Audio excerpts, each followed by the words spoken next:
Look at that, right on time, 9 o'clock, and big show, really big show. Election 2025, obviously in the big spotlight here. Canadian majority oppose border benefits. Another liberal picks party over family, and pigs can fly. All that and more on the really big show. Um, and I'm Jim Check with Kelowna Now. A little socked in here in Kelowna. Traffic flowing nicely though, but definitely socked in here in Kelowna. How's it looking in Ottawa there? It's gloomy. It's like a couple of degrees right now and very, very cloudy and unpleasant looking, I'm sorry to say. As the nation turns to Ottawa to see who leads this nation for the next 4 years, Ian Burns in the spotlight, our managing editor with Kelowna Now, still doesn't know what's the deal with his car though. No dealio yet, eh? Yeah, no deal on that, and none of the political parties are offering a solution to my broken car. So I don't know what to do about that either. Yeah. Well, we kick things off with well, maybe when you came across the border, you should have done it a different way instead of the legal way, because the benefits. 56% of Canadians oppose border benefits. That's a Holly Jones Blacklock story. A majority of Canadians say illegal immigrants and refugee claimants receive too many federal benefits, according to an internal research by the Canadian Museum for Human Rights. 41%, there's too much attention focused on the rights of newcomers. 56% indicated refugees and asylum seekers receive way too many benefits. And there you go. Well, if this is happening across the whole Western world, we're used to talking about this in the either the European or the American context, aren't we? Of people that sneak over the border and present themselves to they don't well I say sneak over the border, they don't really sneak, do they? They sort of present themselves to a border guard, and then they say, look, I'm from this country, wherever it is in the world. I'm being persecuted for this reason, sexuality, politics, whatever it is, and I need to be granted asylum and protected because my life is at risk. Then the border guard is obligated, there's a protocol in place. Border Guard is then obligated to move them on to kind of immigration officials who will arrange a court date so that they can have a hearing to find out whether they can, in fact, claim asylum. And then in the meantime, they need somewhere to live and they need, because they can't work, it's illegal for them to work. So they also need to be sustained somehow. And this can go on because of backlogs, because the borders are just like they cannot handle the numbers of people that cross over and attempt this. So there's a huge backlog in the courts. So they just end up really kind of living on the taxpayer's dime in limbo as they just wait. And for a lot of people in a lot of countries around the world, that's not a particularly disagreeable life. They're being paid for to just wait, and then they usually have a pretty reasonably high success rate as well when they finally do see a judge. But yeah, like I say, we're used to seeing that in the European and American context, but it is also happening a lot in Canada. And especially, I think, and it says it in this study, doesn't it, when it comes, that it's a strain, the economic strain, that's what it says. I mean, that's particularly true, isn't it, when we've had a housing crisis for many years. And these people must be housed somewhere because the law says so. The law says that they become a ward of the state.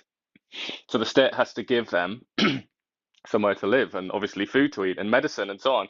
These are all the things that Canadians are struggling with, who've been here for all their lives and 10 generations in history or something like that. So quite obviously they're not particularly happy about that, are they? Particularly when the people who come over aren't necessarily obviously fleeing for their lives. It's not like they're a Jewish refugee in 1943 or something like that that's managed to escape a death camp and said, like, please save me and rescue me. It's not really like that. They come from countries like Bangladesh and, like middle income countries that are somewhat dysfunctional, but it's not quite the same thing as, the Holocaust. Yeah, we're going to talk about Sean Fraser, who we've interviewed before. He was also the head of the Immigration Services and also the head of housing. And 54% of Canadians said accepting refugees puts way too much pressure on the public services in Canada. And we've seen that here in Canada. The rent pressures and then the health care, definitely one of the things. We talked about that story yesterday where a young lady there has to wait just a crazy amount of time to get an MRI for a suspected brain tumor. And for some reason, there's more sensitivity about these people who've just randomly turned up at the border and said, I want to live here. There's more sensitivity about them being homeless or denied medical care or what have you, it seems to me at least, than Canadian citizens. And that's the same in the British context. In Britain, all the dysfunctions that we discuss in Canadian society also exist in the United Kingdom. And they also have people that come across the English Channel on those little dinghies, and it seems that there's a lot of sensitivity about making sure that they get a dentist, making sure that they get healthcare and good, like 3 meals a day and all this kind of thing.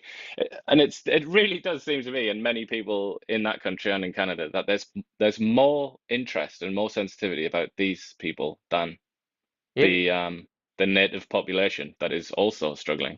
You know what it reminds me of? Two things: cell phone companies and banks, where they don't care about the current customers, neither one of them, and they do care about getting new customers. They just bend over backwards to get a new customer, but once you're a customer, they could care less about you. Then you see, Yeah. Banks are the same, aren't they, as well? That's what I'm saying. Banks and cell phone companies, once you're a customer, like no deals for you, right? And I remember that even with one of the largest Canadian telecom dealers when landlines were a thing, right? Like you couldn't get a deal on a landline unless you were about to cancel it and go to a competition. Then all of a sudden the deals came out, but they sure didn't look after their customers. And I could say the same thing. It looks like, for the most part, Canadians come second, but and it's just, young people have become disenfranchised with the way that it is here. Like most of them don't think they can ever afford a home. Yeah, but I must say, I don't mean to give the impression that these people are living a life of luxury or something like that. In many cases, they're not, and their prospect of owning a home is also very low, if not lower than for native Canadians. But I think the point is that they are still granted shelter, food, medical care, and so on. And those are the things that there are. Pierre Poilievre talks about this all the time, doesn't he? How there's like 35-year-olds living in their parents' basements and things like that. It's like that's the context in which you have to look at it, I think. And then that also, that what you mentioned about that woman that claims that she has to wait 18 months for a brain scan and things like that. It's very important, isn't it, to look at that? And it's not necessarily the case that these refugees are being given the silver spoon or anything like that, but it's just more the fact that the natives of this country aren't even being granted that sort of minimum level of services. So it sort of makes it very difficult for the majority of the population to swallow something like this. And then you and I talked about this before we went on the air. I think it was yesterday, actually. Just a warning to Canadians to really be cautious on where you're getting your news from the next 28 so days until the April 28th election. Because there is going to be a lot of bias out there. A lot of media outlets are definitely scared for their lives because one promises to fund them, double their funding, and the other one promises to cut it. So, and then there's misinformation out there too, saying that the Conservatives would get rid of the CBC. They're not saying that. They're just saying they would defund the CBC, the English language speaking one. There's a difference between getting rid of them and then just taking away the funding from the English speaking ones. And then all the benefits that go to select media too, and a couple of schemes that the Liberals have kind of laid out, and then the crippling of the others with Bill C-18. Yeah, and again, to refer to Holly Dawn, our favorite person, it seems, who referred to it, or at least her publication, Blacklock's, referred to it as converting the mainstream media outlets in Canada into like de facto crown corporations. I mean, when you put it in such stark language as that, I think it should like wake you up a bit. It should give your head a shake to think that we are kind of approaching a situation where de facto, so like in reality, if not in law, but in practice, the likes of CTV and all the rest of them are kind of like arm's length bodies of the federal government. That's not cool, is it? I mean, well, nuts. I guess if that's what you want, where the government controls the media and no longer has the media holding them accountable, then that's what you want. But in any real democracy, that would be a bad thing. You would think, yeah, you'd think there'd be consensus on that, but unfortunately, the people that might help us have a national conversation about this subject they all have a dog in the race. They all want the money to keep flowing, so they don't want to talk about it because they know that the Canadian taxpayer, will not be pleased if they're made aware of the details of their funding arrangement. Well, you can rest assured, Ian and I get zero funding. Kelowna now gets zero funding from the government, any government actually. And so we are free to say what we want to say, even if some people don't like it. Oh yeah, and I'm sure the aforementioned media outlets don't like it. And they certainly wouldn't like it if it was to get out there and break through into the mainstream as a point of discussion. Well, that's where our readers and viewers can help and spread the message, right? So that our message can get out to a larger audience, and you can like and subscribe and share, and that would be greatly appreciated because there is very few independent media outlets left in Canada, and that's 3 to die here just in May here in the Lower Mainland, choked off again by Bill C-18. Let's get to the election 2025. We're going to kind of like spruce this up tomorrow. We're going to have some big fancy graphics and all that kind of stuff. We're going to try and compete with the big boys with our budget of almost, well, compared to their budgets, right? Like, just think if we had even like a small fraction of their $1.44 billion, right? The CBC gets and all the money that, you know, the rest of them get through funding. Pierre Poilievre out. Again, one-ups Mark Carney. Mark Carney took his idea and where he said there's no GST on new home builds for first-time home buyers. He just said, well, let's do 1.3 million. Same like he did with the taxes. So he one-upped them once again. So Poilievre will axe the tax on new homes under 1.3 million, saving homeowners up to $65,000 on the purchase of an average home in our big cities and sparking 36 new homes built every year. So there you go. Yeah, it's becoming like an auction now, isn't it? And they're bidding. But he We got to said get. he was in the kind of Toronto area this morning, and he said at a press conference that when he tried to explain this policy, he just said, since I announced this policy, which wasn't very long ago at all, it's only a few months ago, but he said, since I announced it, house prices have again increased, and therefore I have to increase this policy. I mean, that's a little bit cheeky, I would say, possibly a little bit disingenuous of him to claim because it's not really true. But it does sort of recognize the reality, particularly in Toronto, of just how expensive a house is. I mean, people that aren't familiar with Toronto might not be aware of it, but like a completely bog standard crap house, like just I mean, maybe it's not fair to say crap, but like a totally ordinary house that, nothing to tell anybody about, nothing to write home about. In Toronto, if you want to live in a nice area, is like minimum $2 million. That is how degraded and broken that housing market is. So $1 million in that context wasn't going to go that far. So 1.3, I guess, helps a little bit more. And obviously Toronto's packed full of people and therefore votes. So he wants their votes. There you go. And then speaking about disingenuous, Mark Carney coming out. He's got a nice fancy bus there, right? He says this is a Holly Dones Blacklock story as well. We thank Holly Dones for letting us do these stories. They do great work. Again, you can go to Blacklock so you can subscribe. $314 a year. She also takes zero money from the feds so that she can keep her independence. There you go. Very few of them out there. Mark Carney yesterday said he has over-complied with ethics requirements, but again refused to disclose of investments. Carney confirmed he held stock in 2 multinational corporations headquartered abroad, New York. He just moved it there, but would not sell his holdings.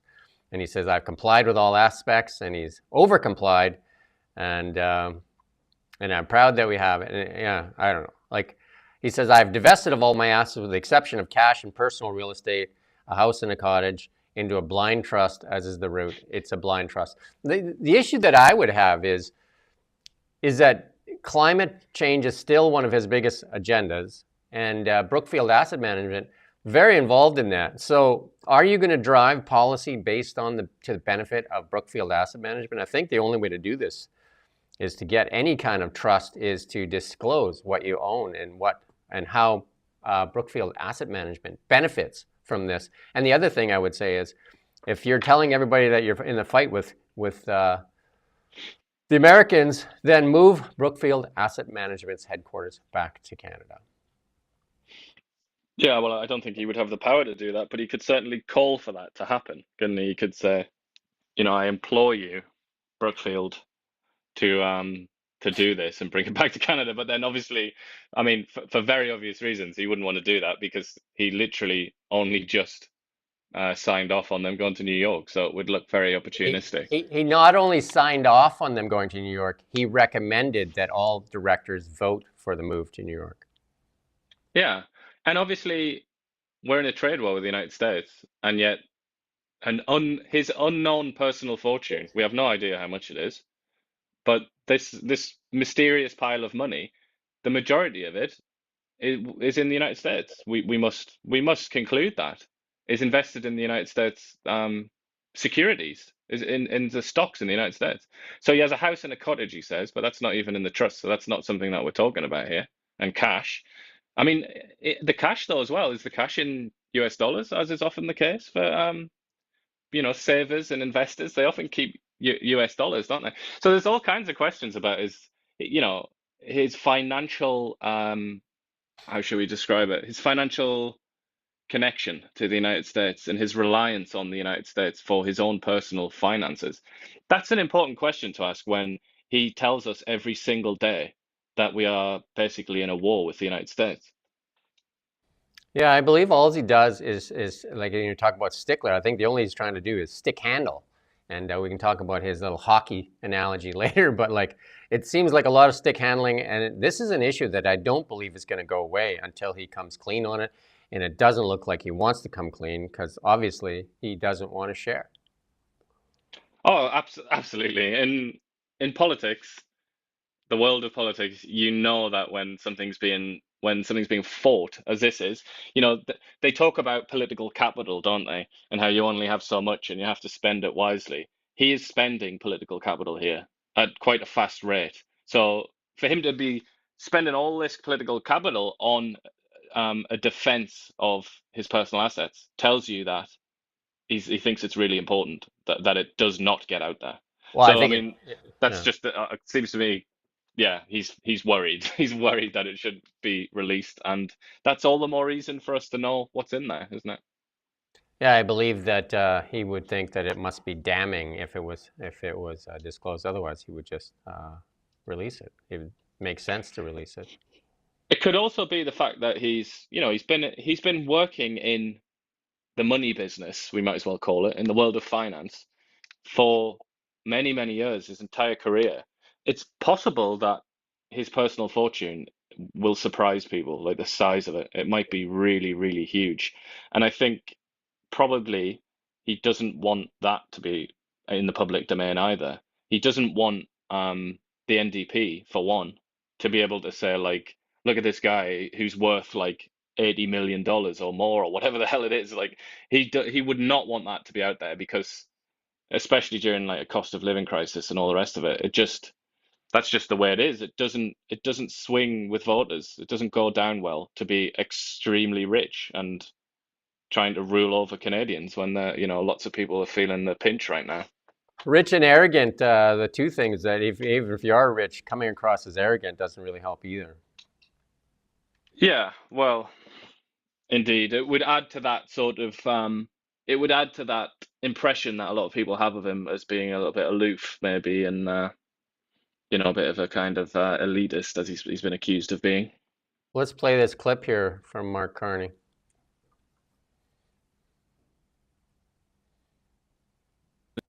Waiting to talk to the Prime Minister of whoever wins this election?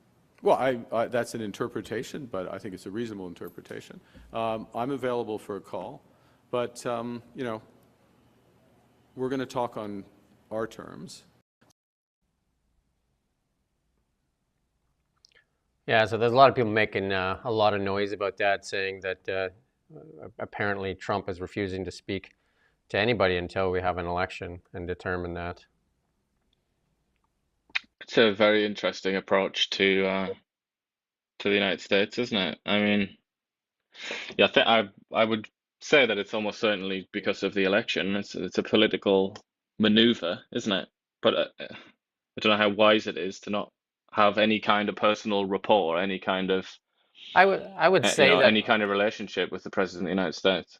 I would say that the people in the background, like the bureaucrats, should be working together with the American bureaucrats. Maybe they don't have to have the leaders, because it makes sense if you're not sure who is going to be the leader. You can't make a deal and then you throw the deal away.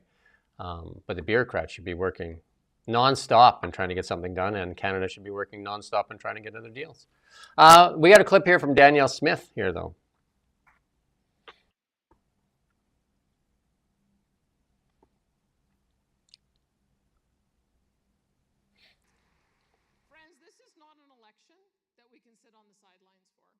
That is why I hope all of you here today are able to find the time to support our federal Conservative friends during their upcoming election campaign, and call all your friends and family across the country and ask them to do the same. We cannot lose this election. There is just too much at stake.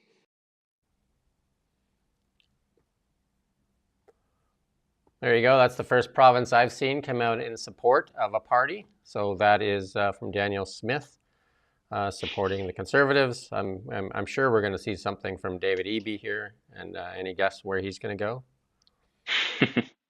Well, it is open question, really, isn't it? But I mean, you would expect he'd go for his friend Jagmeet Singh. But it's interesting that I think this is the most interesting thing about this. It's no surprise that Danielle Smith is pro-conservative. I mean, anybody with even a loose sort of knowledge of Alberta politics knows that that's obvious, isn't it? She's going to do that because the Conservatives are more consistently pro natural resources than the Liberals. So she considers that to be a question of survival, not just for Alberta, but also for Canada. So that's a no-brainer. Obvious she was going to do that. But what is interesting is to contrast that with Doug Ford, who hasn't made a peep in favor of his supposed conservative brother in the form of Pierre Poilievre. He's not saying anything, and in fact, if the rumors are true and to be believed, they actually really, really dislike each other quite profoundly and don't speak to each other. So that's an intriguing one. Chrystia Freeland said she had dinner with him, so there you go. Yeah, he likes Chrystia, and he likes Carney as well. Doug, that is, but not so much Poilievre. Rommel, can I ask you to people have asked to leave those comments up, like the notes up, at least for like 10 seconds so people can read them, I guess, if we're going to put them up, because they just flash up there. So there you go. We'll leave your comments up. So if you're commenting and it's not full of like bad words and stuff, maybe it'll show up on our screen. Like I said, we try to communicate with our viewers and try to share as we move along. And sometimes we'll even talk about some of the comments that flash up on the screen. And then we have the bloc leader speaking to reporters. And this is more about, like this French debate that Mark Carney at first said he would do, and then he changed his mind after his party said, "Oh no, you're not doing it." So here you go. He's not afraid of. This guy is supposed to be strong enough to face Donald Trump, which is one of the biggest threats on democracy and freedom for a long time. I will face the guy. And then we say, hey, come in Quebec and discuss with us because you want us to vote for you. Oh, I won't go. And I have the perfect pretext. I say, us, the Liberal Party of Canada, we do not have $75,000. We're so poor. Yeah, I do believe that. So I'm saying to him, hey, let's come and face the music. Officially. There you go. And then we have a comment from Pierre Poilievre when he says he doesn't have the money. So there you go ahead, play this by Pierre Poilievre.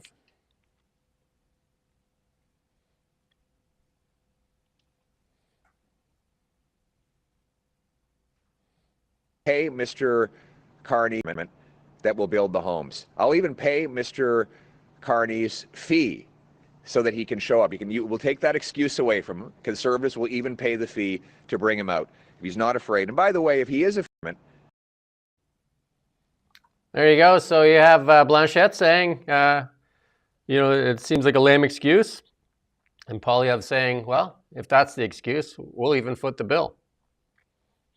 And then he said, if you continue that video there, he says after that, we'll also make sure that Elizabeth May, the leader of the Green Party, is invited as well, because that was the excuse that Mark Carney went with today.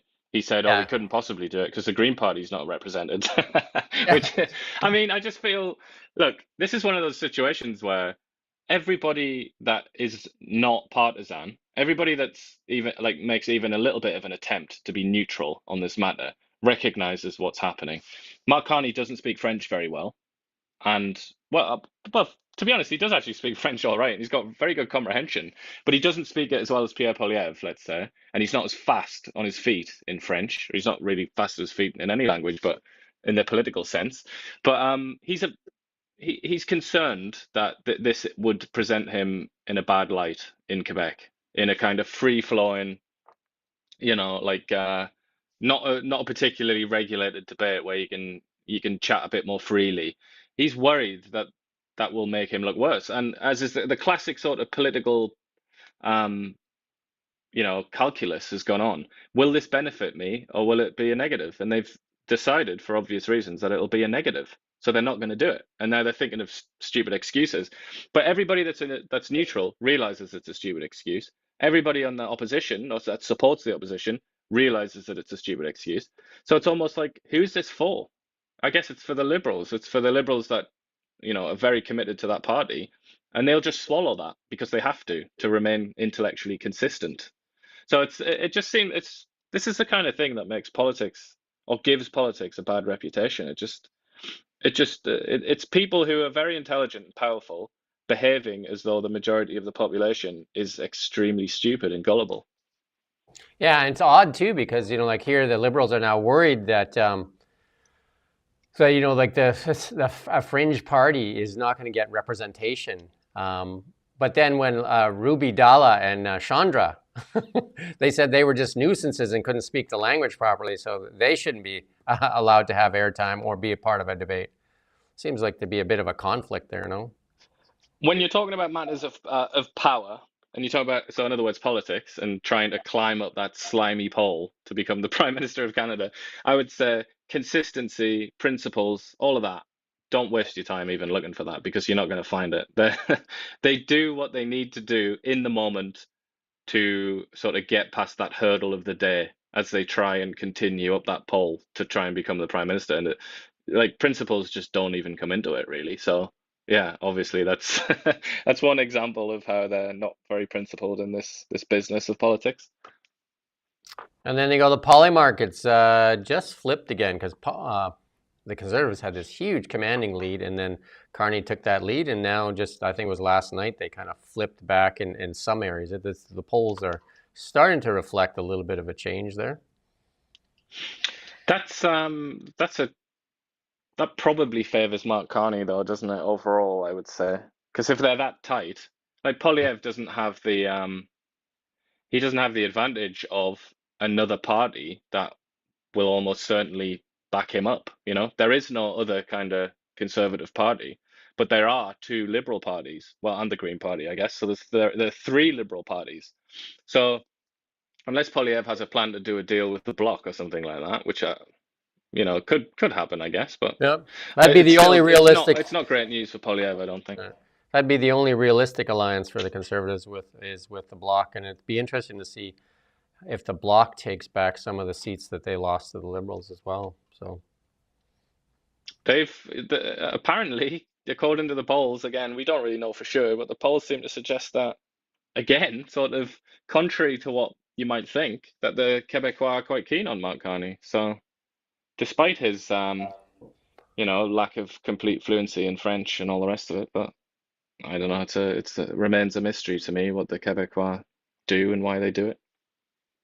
And then so Mark Carney was at the Irving Shipbuilding plant there in Halifax, and telling you that he's now going to invest in the military, and says it was Harper that wrecked the military.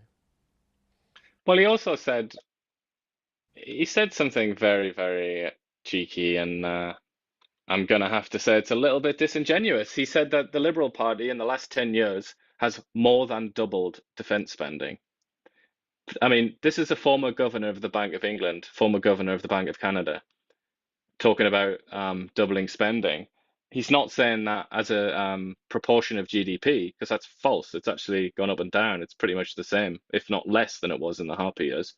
He's talking about just in cash terms, isn't he? And obviously, as he knows very well, as a financial wizard, there's been something called inflation over those last 10 years, which renders that claim a little bit ridiculous. Yeah, always playing with the numbers, right? Just playing with the numbers. And that's the liberals are telling us for the past 10 years the economy is great and that it's just a vibe. And Chrystia Freeland still running. Like, she was the one that said it's just a vibe session. No such thing as a recession, just a vibe. Yeah, but I just to linger on that for a second, the audacity of that. I mean, Justin Trudeau was accused all the time of saying of sort of being a little bit dishonest and a little bit sort of tricksy with numbers and with claims. Justin Trudeau, as he was being battered relentlessly by the opposition and the media for defense spending, he never once, to my recollection, made that claim. He never once said we've more than doubled spending, because it seems like that didn't even pass the Trudeau sniff test. He thought, nah, I can't get away with that. That's just inflation. That's stupid. But here's Mark Carney. I just find that funny. If you look at the hard realities of our nation's military, we're under 55,000. We're supposed to be at 76, 77,000. So we can't even get people to sign up for the military. And they have unspent money for people not signing up. They pay them abysmally. And we have no nuclear icebreakers. We have no nuclear submarines. We have no nuclear warships. And that's what we need to protect our north. And I think we have 40-year-old Air Force jets that are mostly not even in service. I think there's about 60 might be in service or less, that people say. And then we have 4 submarines we brought from your old nation there. We bought them in a garage sale from the UK, and 2 of them even started on fire as we were sailing them back to Canada. So we have 4 conventional submarines. Diesel, I guess that doesn't really work with climate change, right? We have 4 diesel submarines. And like, we don't really have a Navy that could, cause much of a concern to anybody. And, they're talking about even scrapping, which Trudeau was supposed to buy the I think Harper had that in there. They was going to buy the F-35s. When Trudeau got in there, he said absolutely not, delayed it in 2015. And in 2023, finally committed to buying the F-35s. And now it sounds like Carney and the boys are perhaps going to delay that as well, or look at different alternatives. And you can't just one day decide that you're going to buy jet fighters and then have them the next day. They don't have them unless you're buying from the UK's used garage sale. That's the only way we're going to get something. And the UK may have a garage sale again one day. Maybe they're going to sell us some of those. Be very happy to make some of their money back from Mark Carney after his time as Bank of England governor. Maybe they're going to sell us the famed Harriers that won the Falkland War. How long ago was that war? 1982. There you go. 43 years ago. Those are probably the right age for us to be buying then, right? Yeah, that seems to be Canada's traditional market, doesn't it? But I would say one sort of serious point there. You're talking about the Navy being inadequate for various things.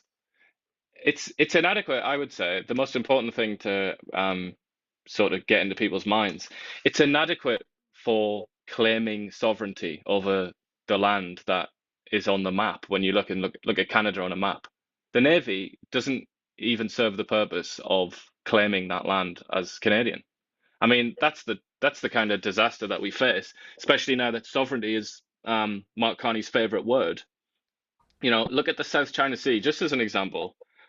Look at the South China Sea or the Himalayas between China and India. Like, land and sovereignty is kind of an open question if somebody's willing to challenge you. And that's what the Chinese have done in the South China Sea. They've got a load of ships around there. They dump sand into the shallow sea so that they can create these mini islands, and then they sort of say that that's their territory. They're present. That's how they claim sovereignty, the Chinese. And then the Americans say, no, actually, this is neutral territory, and they assert that by sailing carrier groups through the South China Sea. So we live in a world where you can't just like draw lines on a map and say that's my sovereignty. You have to back that up. You have to physically be present and be there. And Canada's Navy is in absolutely no position whatsoever to claim the sovereignty of the North. I read Mark Carney's press release on what he's going to invest in the military, and I did not see the word nuclear anywhere. And if you want to be serious in your military, that word needs to be in there somewhere. In the ships, especially the icebreaker, something with power, submarine that can stay under for extended periods of time. And we have Brett here, our regular visitor, said that he did 8 years in combat zones. So you know what I mean, like.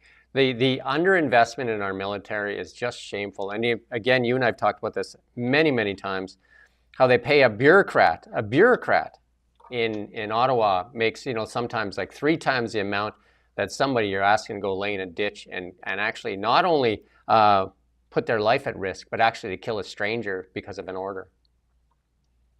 Yeah, totally. And it's not like the bureaucrat in Ottawa who's like the assistant deputy regional manager for Inuit communications or something like that. It's not like they're just getting a little bit more money than the guy out there with a rifle in a ditch. In many cases, they're getting like 3 or 4 times the salary. It's like a huge, huge difference.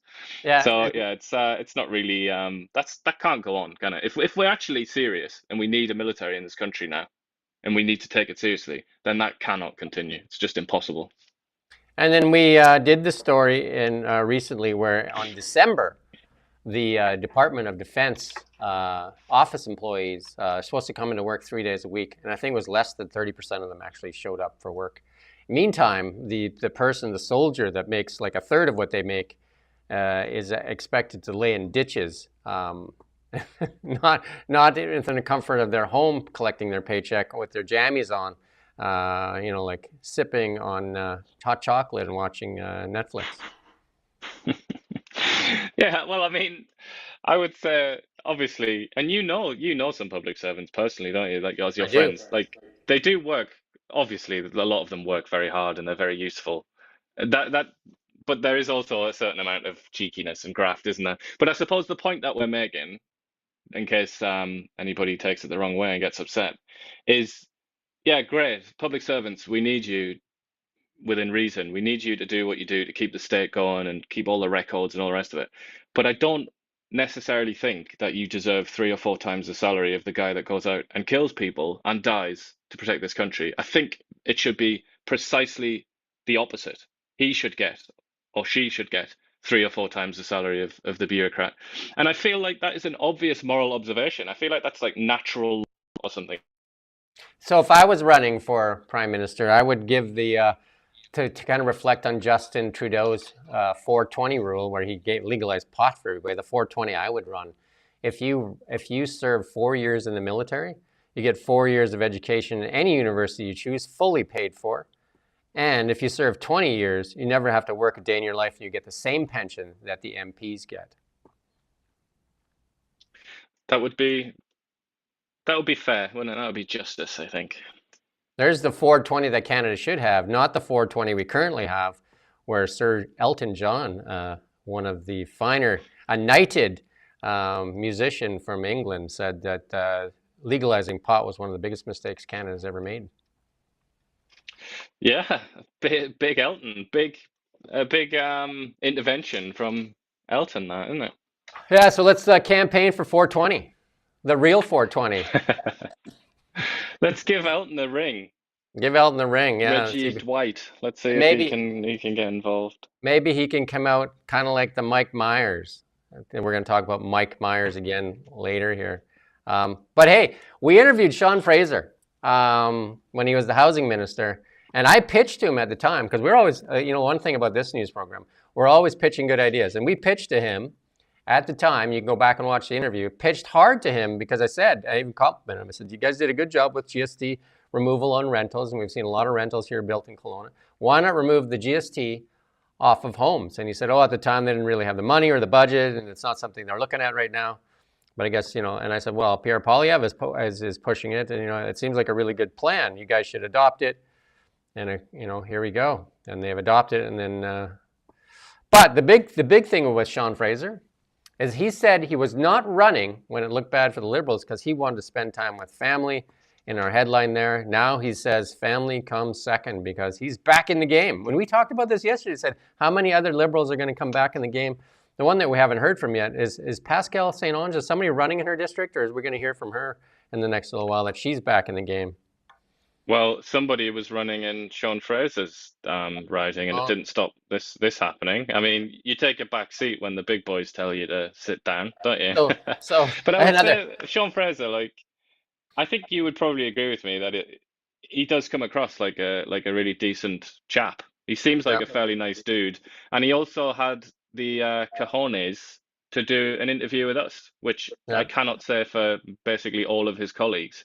But he sat down, and it was like he was in Ottawa, wasn't he? And it was like dark in Ottawa because of the time difference, and he clearly like stayed behind and he was working, and he chosen to have a chat with us. So, you know, all credit to him that he took his sort of job seriously enough to have that conversation with us. And, you know, he gets a lot of he comes under a lot of attacks from Pierre Poilievre in particular.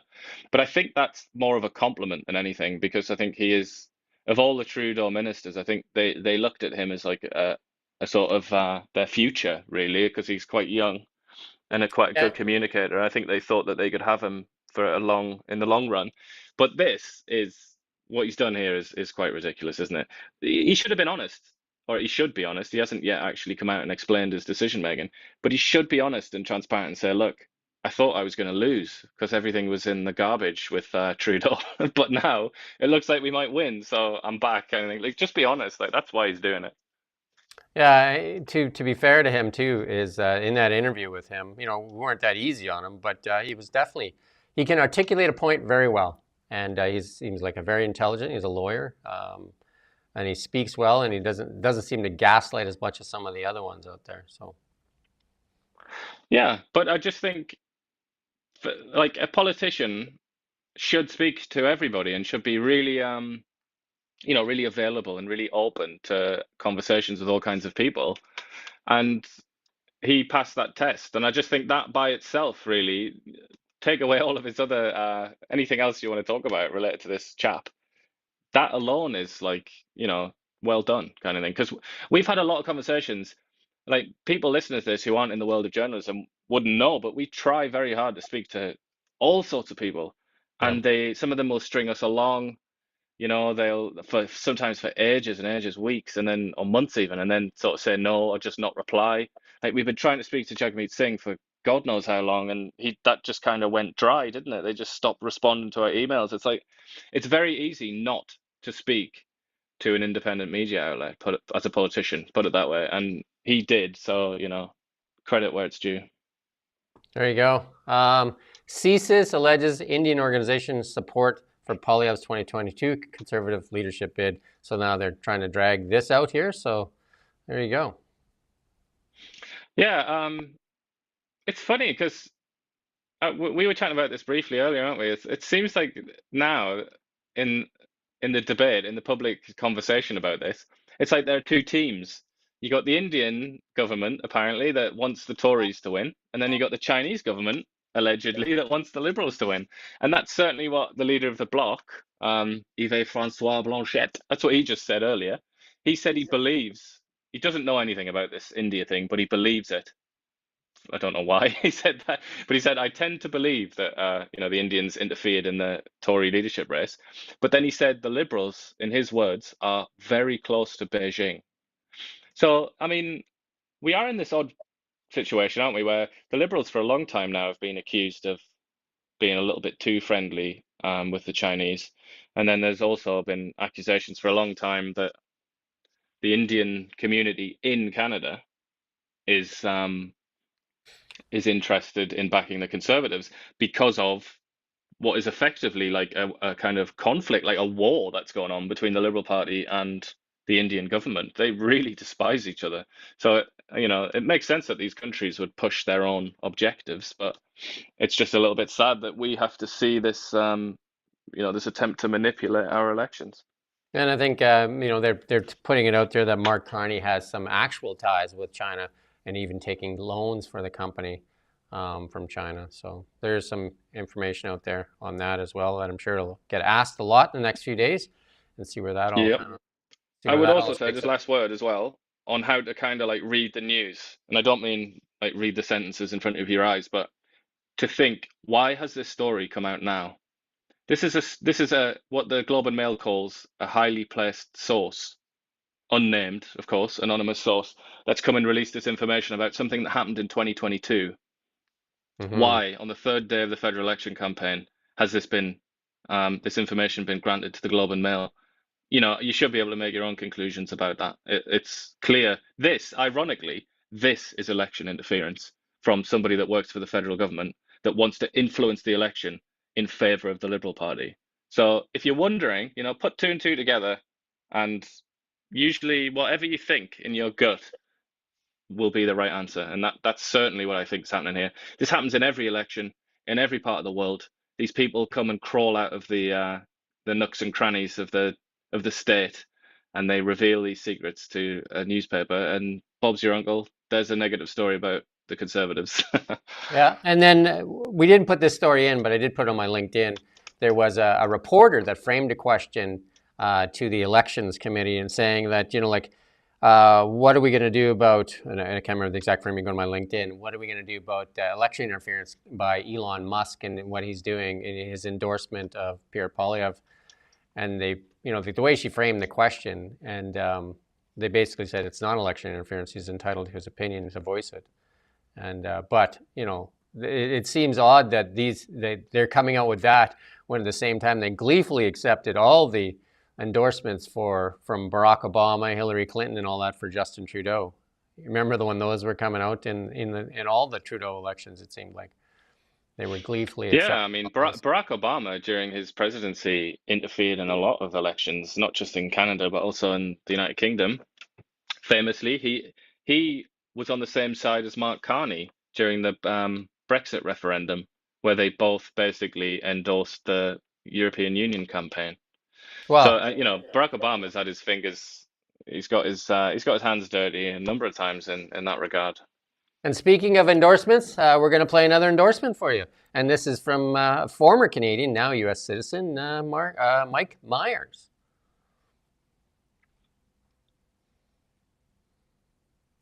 This is what I can't stand in the Yeah. world. And we're the country that stands up to bullies. Yeah.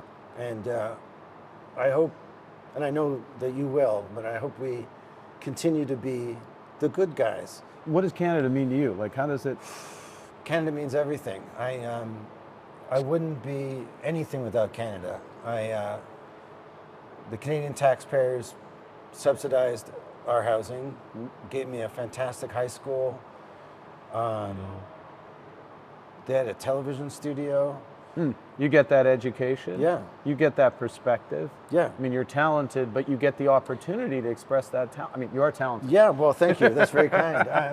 No, I got to I mean, work I at think this. I think you're gonna do big things. I hope so. Thank you. That's very nice.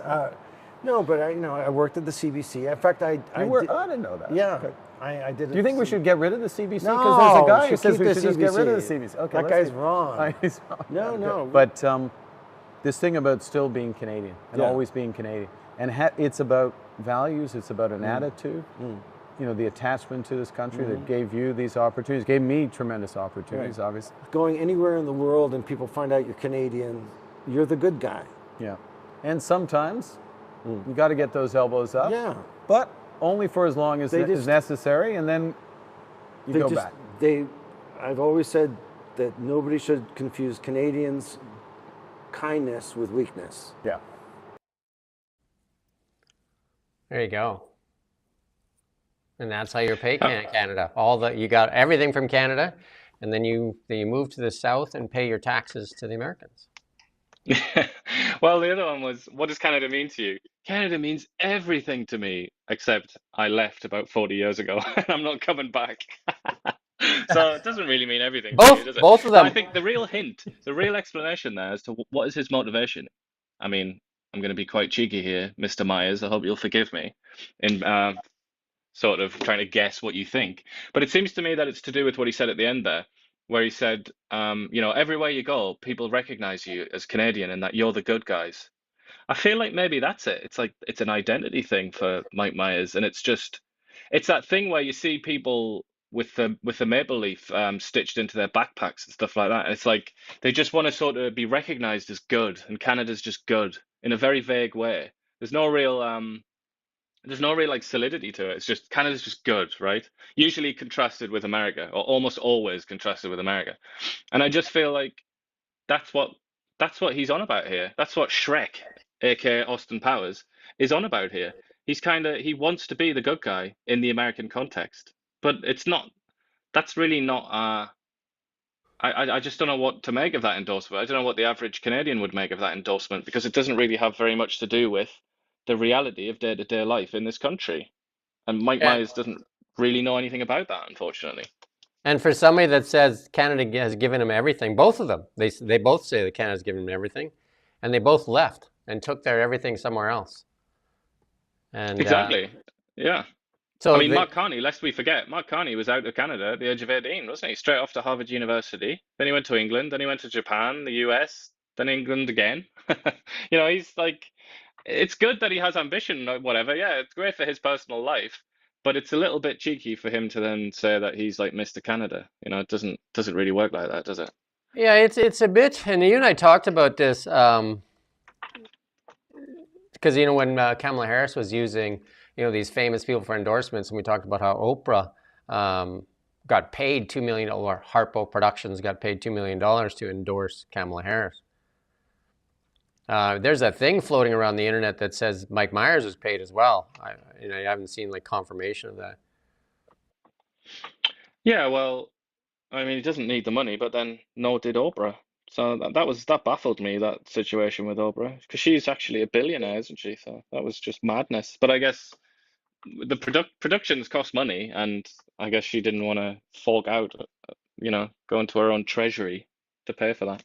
I mean, I did see an invoice that showed from Katie Telford that there was a payment, but again, with AI these days, you never know if that's true or not. So again, you have to wait for, I'm sure it'll come out eventually if it's true. I don't know why Katie Telford would advertise that, though, to be honest. But the other side of that is, like, it comes across as very inauthentic.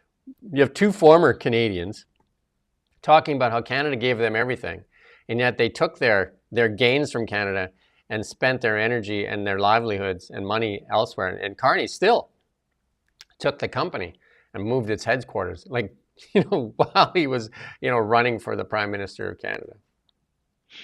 Yeah, I think they would object to you referring to them as former Canadians, though.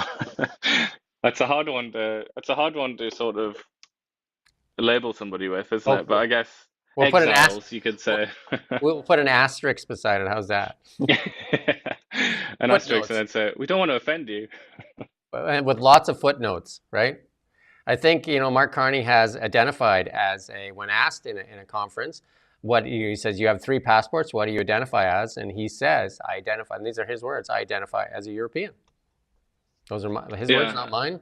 And also in an interview he did recently, while he was running for the leadership race of the Liberals, they asked him again what he is, and he said he is a global elitist, and that's what Canada needs right now, is a global elitist. I don't know if many people. Yeah, and then you got Mickey Myers there, who I know this from my benighted former homeland of England. He is quite an Anglophile, and he pops over to promote his latest Shrek film or whatever the hell it is. And he often, when he speaks to a British reporter, he often talks about his kind of like British identity, because both of his parents were from Liverpool. The so there you go. So there you go. Both of them can just go anywhere they want and speak to the people and say what people want to hear, right? So when you're in Canada, you speak like you wrap the flag around yourself, which, I mean, they've done a really good job wrapping the flag. They put the flag over their heads there. They wrap the jerseys around themselves, and they talk about Canada first. And if you ask yourself, have the Liberals put Canada first? And this is to the viewers. Have the Liberals put Canada first in the past 10 years? Answer that question yourselves. And well, we're about to, aren't we? We're all about to answer that question when we cast our ballots. But I wonder if Mike Myers is going to cast a vote. Can he even do that as a non-resident? Well, he's not paying his taxes here, that's for sure. Because he went to the land of low taxes. That's the thing. Like, you know, he had all of these advantages there. He's talking about how he had subsidized housing, a good high school, television studio, whatever the hell that means. He's talking about all this and how great it is. But it clearly was not good enough, was it? It wasn't good enough for his talents. He And there's a didn't lot. think that. That's why he went somewhere else.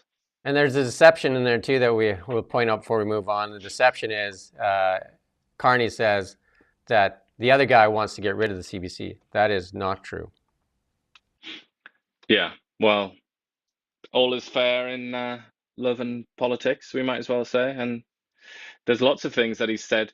I mean, they're also accusing Polyev of this master plan to cut every single benefit in the world. And yeah, Polyev just now, I watched him in the Toronto area, just said we're going to make sure that none of that happens. So, but you know, this is what happens in politics, isn't it? It's a kind of back and forth, and you just have to choose which one you believe. That's what we keep saying to people is make sure you vet where you're getting your information from and understand if there's a benefit to what they're saying and who's going to benefit from it. There you go. Moving on to markets. So gold, our friend gold, hanging on to that $3,000 mark there. Look at that. 43.26 in Canadian dollars. Like, so if you have that in Canadian dollars, you're laughing. 43.26. Yeah, if Canada had any gold left, we would be laughing about that, wouldn't we? Central Instead, bankers we'd have to cry. Central bankers in Canada decided, which Mark Carney is one of them, that Canada does not need to hold gold reserves because it was an antiquated asset. Yeah. Well, that's genuinely what people believed, isn't it? Like that was considered to be like very, very high level wisdom, wasn't it? At one point, it was like, no, that's from like the Roman times or the medieval times. Like, don't be stupid. Like everybody now has faith in fiat currency. Alas, they were wrong. Yeah. Many nations still own gold, including the Americans, the English, the Russians, the Chinese. Chinese have got quite a lot of it, haven't they? And certainly the Russians. So I just asked our friend here, ChatGPT, Canada sold its gold reserves between the 1980s and 2000s, with the remaining ounces sold off in 2016. So there you go. In 1980, Canada had 1,000 tons of gold. And then Paul Martin and Jim Flaherty sold off the rest. And, you know, don't forget that Mark Carney took a lot of claim for Flaherty and Martin, I think, too, right? And in 2016, it said that they have become the only G7 nation. Hey, there's another thing they could stand out for, Chrystia Freeland can say. Canada is the only G7 nation to have 0 official gold holdings. Just so advanced. So sophisticated and intelligent and advanced that we don't believe in that silly metal when we have our glorious loonie. And then you just put the chart next to it, and then you'll see that didn't really work out for them. And why did Canada sell its gold? Its gold had low returns compared to other instruments, it said, and the government wanted to diversify, preferred holding foreign currencies. Like they even sell bonds in US dollars. Like that shows a lot of faith in the Canadian dollar, right? Yeah, and I mean, talking about the US dollar, it's being challenged quite a lot. You know, it wouldn't be a completely outlandish thing to sort of expect that the US dollar's dominance will fade in this century. Then what's going to replace it? I mean, it might well be gold or something like that, you know, so. Yeah, and it said Mark Carney joined the Department of Finance in 2004 and served as deputy governor and then governor of Bank of Canada from 2008 to 2013. So he was there when we were peeling off the gold. And again, it does not look good now. Many central banks have been buying gold over the past like 10 years. And well, it's the ultimate safe asset, isn't it, really? And we're not living in particularly safe times, so it makes perfect sense. And then our friend Bitcoin starting to look like it wants to challenge that $100,000 mark again in US dollars and Canadian dollars. It's way over that, right? Let's do that in Canadian dollars just for, and again, remember when Pierre Poilievre was promoting Bitcoin, Justin Trudeau made fun of Bitcoin and ridiculed any investment in Bitcoin. So there you go. So in Canadian dollars, the Bitcoin, $125,567. Yeah, we could have had a sovereign wealth fund in Bitcoin, couldn't we? That would have been nice. So here you go. Like the Canadian Bank of Canada doesn't like gold or Bitcoin or the Liberals, but they do like to sell Canadian bonds denominated in U.S. dollars. Yeah, easy way to, easier way to attract investors, isn't it? I mean, you'd think, especially at a time like this, people are they're really flocking to the dollar, aren't they, and to U.S. treasuries. So, yeah. And then here's our Canadian to U.S. dollar chart. Again, it's looking for some direction, still below the 70-cent mark there, hanging on there. I think it's really looking for who's going to win this election, and that'll be the big thing. If we get a resource-based, I'll move out of the way, a resource-based government that's friendly to resources, we should see a sharp rebound in the Canadian dollar. If not, according to some of the banks in Canada, we could see it plumb to the levels in the low 60s, even bang on the door in the 50-cent range. And you want to talk about inflation? Well, right now, it looks like a misfired rocket, doesn't it? So I guess it needs to decide, is it going to be a successful firework and go up and explode, or is it gonna sink down and crash into the ground? And remind people that in the Harper government, we were actually above the American dollar. We were at $1.10 for a short period of time. So there you go. The glory days there. And we always say, never know what's going to happen, right? Because the old saying is when pigs fly. And here you go, AI. I'm going to play this clip here.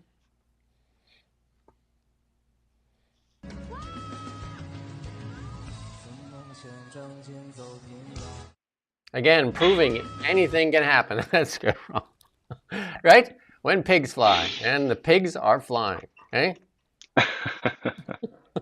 So what does that mean then? Anything can happen. I mean, what should we expect? Anything can happen. Again, there you go. Anything can happen. You never know. And I guess the thing to do is just keep an open mind. Really use your common sense in this next little while, the next 28 days or whatever, the month of April, is you really need to filter and try to have some compassion and understanding for even people that, may be a little crazy. Right? Yeah, there's a lot of those people out there. It seems to be the flavor of the day is to hate on Tesla, and like a lot of Canadian governments are like taking away the EV credits for Tesla. Again, the best-selling EV in the world, and for reasons why. But like the virtue signaling knows no bounds in Canada, so they just like one after another, no different than COVID, when they seem to come out. And Chrystia Freeland said it best on, I think it was on a Jon Stewart show, that Canada, under Justin Trudeau, spent the last 10 years virtue signaling and identity politics. And the virtue signaling continues here. And there you go. But Tesla is officially launching in Saudi Arabia and many other markets. So will Canada really matter to Tesla at all? Because it's launching in India as well. So I think the only person this hurts, all this virtue signaling, is the Canadian consumer, not Tesla. Oh, the only thing it hurts, you could say, is our environment, the world's CO2 levels, because we found that, I believe, actually, you said Tesla's the best-selling one. I think, isn't it today they came out, BYD topped them today, I think, for 2024? Mm-hmm. But anyway, either the next big boy or the sort of equal to Tesla is BYD, the Chinese manufacturer. And we can't get them in Canada because of a 100% tariff. And now we increasingly we can get Teslas, but it's becoming harder and harder, fewer incentives. They're already very expensive in Canada anyway, which puts a lot of people off. So it's kind of like, what are we going to do? Are we going to, I think Honda are going to bring out an SUV, an electric SUV, but it's like, there aren't really that many around, are there? Like, these are the two these dominate the market, and they're kind of being pushed out of Canada. I think you're missing the main point. Basically the second in command right now, Stephen Gibault, who was the environment minister. As environment minister, he said Canada will not invest in any more roads. So you remember that? He said we'll not be building any more roads in Canada. You know, the second largest landmass in the world, because you don't need a car. As Chrystia Freeland said, she doesn't need a car. She has a chauffeur-driven limousine. Don't you have one? Maybe Guilbeault is secretly the scientist from Back to the Future, and he's invented a flying DeLorean. So where we're going under the Liberal government, we don't need roads. Don't you find that odd though? Like Guilbeault, they say the carbon tax is, some people say it's the failed policy that's actually ruined the Canadian economy for the past 10 years. And Guilbeault was, I guess, the poster boy for that policy. And instead of getting like kicked out of cabinet, he basically got a promotion to like second in command. Yeah. And then there was a sort of famous moment in Parliament where Mark Holland, the health minister, who's also stepping down, or maybe he's going to change his mind too, I don't know. But he came out and he sort of, he like berated Pierre Poilievre because he'd gone on a drive in a Winnebago or something, hadn't he? Because he'd released a video where he'd driven to like can't go on Maritimes. holidays. Yeah, no holidays. Yeah, but he was so passionate about it. He's like, "Well, you're out there driving a car across the country." It's like, yeah, like most Canadians do that at some point. What are you getting at? Yeah, I mean, and if we don't drop the EV mandate here in Canada, I mean, you and I have said this many, many times. If we don't drop the EV mandate in Canada, the tariffs won't matter on auto manufacturers because there will be no auto manufacturers left in Canada. They will all go to the U.S. because the U.S. has already dropped the EV mandates. And that you can almost take that one to the bank. So unless maybe the Flintstones is going to come back and you're going to use your feet to power your car, maybe. And maybe that's how you're going to make your car go because it died on the side of the road, right? Yeah, that I was did. mean, I did right? have to push it. So I did do the Flintstone thing with the assistance of a cop. Yeah, yeah. There you go. You should have pushed it into traffic so you could be done with it. I don't think the officer would approve of that, but I could have just claimed that I fell, I guess. Anyway, and then this one piece from Tesla here: the car had brains, and then this is one of the things that Teslas are even better than BYDs on. They are robots on wheels. So there you go. Robots on wheels. And in the meantime, well, we won't need any robots on wheels because you won't have any roads to drive on. I mean, can you imagine if we do end up in a kind of in a situation of road poverty in Canada, and then the Americans and everybody else have got these like cyber taxis and things, robo taxis, whatever, and everyone's like living the dream, reclining in the back of their own chauffeur-driven car, and we're just sat here doing the Flintstones thing. That wouldn't be very good, would it? And Brett brings up a good point, and one that we've talked about on the show. If you look at the supercharger network on a map, it's all lit up in most of the United States, and just the thin sliver down on the bottom of Canada there. Canada, like the most of Canada, like we talk about landmass, is not really ready for EVs, right? And the other thing about it is Canada being the second largest landmass in the world, we transport our goods across this great nation in diesel semis. And then trains that burn diesel and tractors that are in the field that burn diesel. And it's all about the diesel, and that had the highest carbon tax. And that's what drove inflation, a compounding carbon tax on the transporting of our goods across this great nation. Nobody really looked at common sense and said, wow, that takes a lot of diesel to transport those goods across the nation. There's no electric alternative for those ways to transport our goods. And including, let's not remember, the super ships or super tankers or whatever, all the ships, guess what they burn? Mm-hmm. Diesel. It's not biofuel, that's for sure. Yeah, and it's surely not nuclear. Anyway, because they couldn't come into a Vancouver harbor if that was the case. That's true. Yeah, they wouldn't be able to survive then, would they? In BC, if that happened. Maybe that's why the Canadian military does not have nuclear warships, because they couldn't come into a Canadian harbor. Sorry, the It would Vancouver upset the harbor. Green Party very much, and we don't want to do that. Stephen Guilbeault would probably leave his role as environment minister so he could repel from something. Remember his orange jumpsuit? He would probably leave Canada, wouldn't he, and go and live in some sort of village in Peru. Let's get to the fun part of the show. Our friends at Babylon Bee here, a couple of good ones. Passenger, and I'm sure a lot of people can relate to this. No, not that one. You got to go back a couple there, Rommel. One more, back one more. Oh, did you not get that one, Rommel? Maybe we'll come back to that one and see you scramble and get that one because that was a good one. Go to the other one. There you go.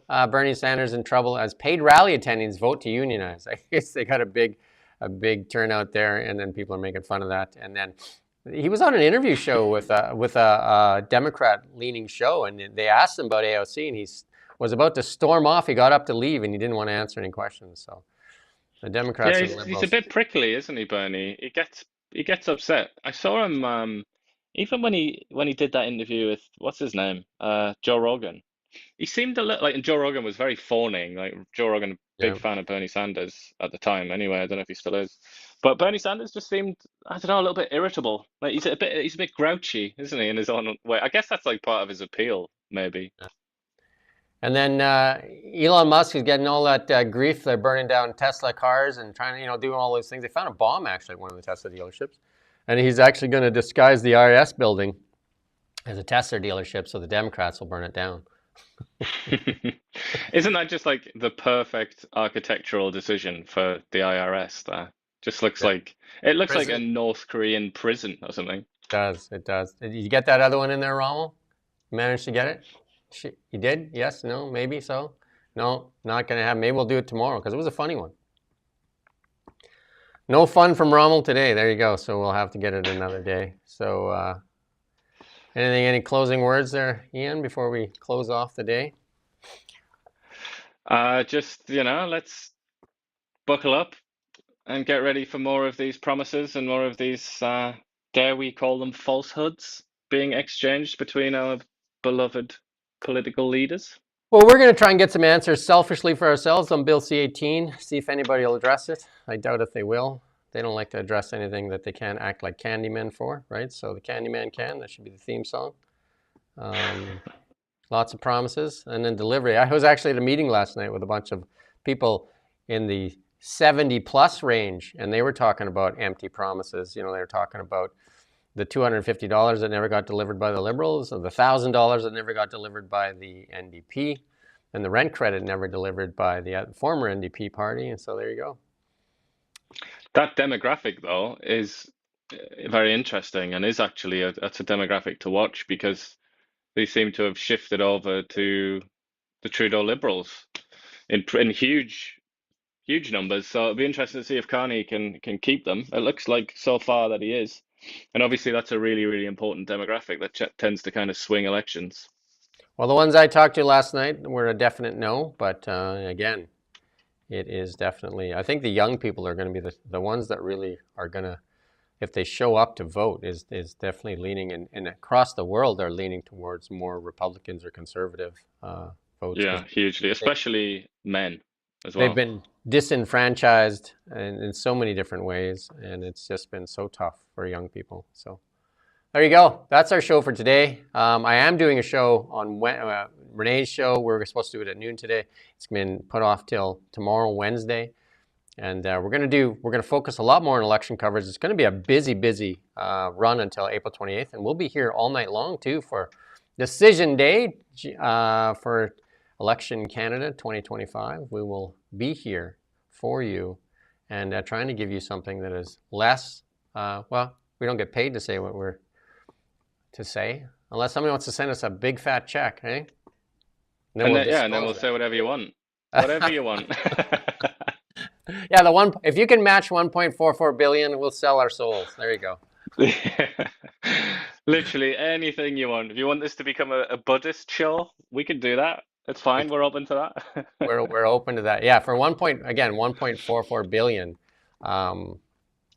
We'll even beat that show and yeah, well, we'll leave it there. I was going to say something, but anyway, we'll leave it there. We'll leave it there. All right. We thank you for watching Kelowna Now. We don't just report the news. We live here too.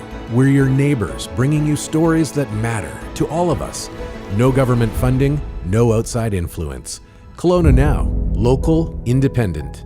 News you can trust.